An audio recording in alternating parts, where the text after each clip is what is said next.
Okay, Assalamualaikum. Kita teruskan lagi perjanjian Hudaibiyah, iaitu syarat-syarat perjanjian dan iktibar daripada perjanjian Hudaibiyah. Okey. Yang isi perjanjian Hudaibiyah ialah yang pertama ialah iaitu gencatan senjata selama 10 tahun.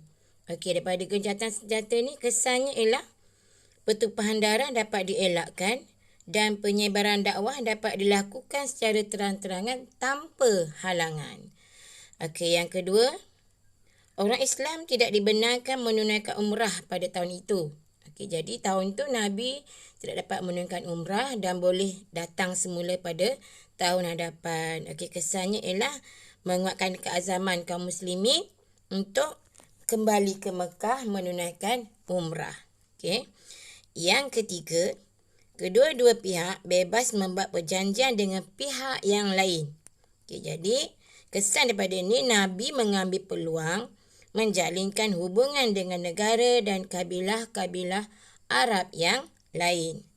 Okey, yang seterusnya ialah yang keempat, orang Quraisy Mekah yang datang kepada pihak Nabi tanpa kebenaran walinya walaupun telah memeluk Islam, hendaklah dipulangkan semula kepada kaumnya. Yang kelima, sesiapa dari pihak Nabi Muhammad yang datang kepada pihak Quraisy, maka tidak perlu dipulangkan. Kalau kita tengok syarat yang keempat dan lima ni macam tak adil kan? Tetapi peluang jadi orang kafir yang memeluk Islam, dia perlu dipulangkan balik keluarganya kan? Jadi daripada situ orang kafir ni bolehlah, orang kafir yang dah masuk Islam ni bolehlah berdakwah kepada ahli keluarganya yang lain kan, sebab jiwa dan semangatnya sudah tertumpu pada Islam. Jadi dengan berlakunya perkara ini menyebabkan ramai penduduk Mekah yang memeluk agama Islam. Okey, kita tengok iktibar dan hikmah daripada peristiwa perjanjian Hudaibiyah. Okey, banyak iktibar dia. Okey, yang pertama ialah sebagai seorang pemimpin, kita perlulah bijak merancang dan mengatur strategi, mengatasi masalah dengan tenang dan rasional. Yang ketiga, bijak membuat sesuatu keputusan. Okey, sebagai seorang yang dipimpin, taat kepada pemimpin selagi tidak melanggar syarak. Okey, selagi pemimpin tu elok, kita taat pada dia. Okey, berganding bahu dan menyokong pimpinan. Okey, yang ketiga ialah mengamalkan toleransi.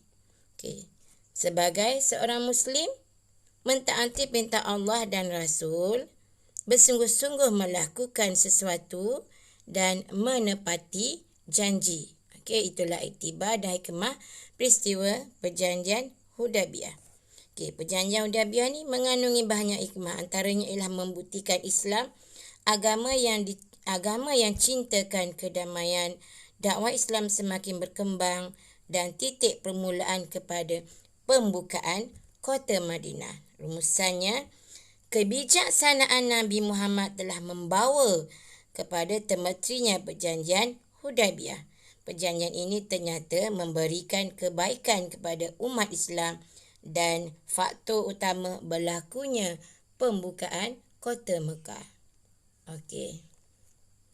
Itu sahaja daripada cikgu. Harap kamu faham dan memberi manfaat pada kamu. Sekian, terima kasih. Panjang.